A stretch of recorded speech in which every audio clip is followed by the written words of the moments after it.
Wala ka bang maisip na may content at gusto mong matutunan ito? Tara, sundan mo lang ako. Madali lang ito. Yun, so first step, kunyari lang, nag-scroll po tayo. Ayan, ganyan lang. Pangalawa, punta na tayo sa CapCut. Open ng CapCut.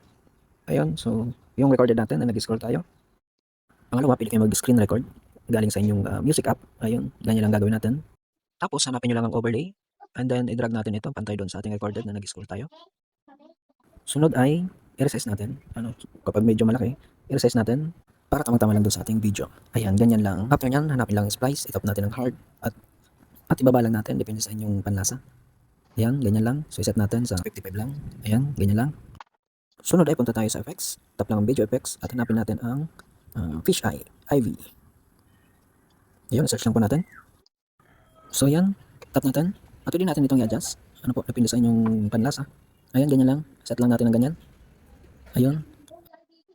So, ayan, adjust lang natin. So, ayan, final step na. I-timing na natin doon sa tayo ay nag-scroll. Ayun, so medyo delayed dito. So, adjust natin konti. Mag-split ako dito. Adjust natin sa speed. Para magtugma doon sa ating mag-click. Ganyan lang. Ayun, so tugma na. So, ayun, pwede natin export. Ganyan lang kadali.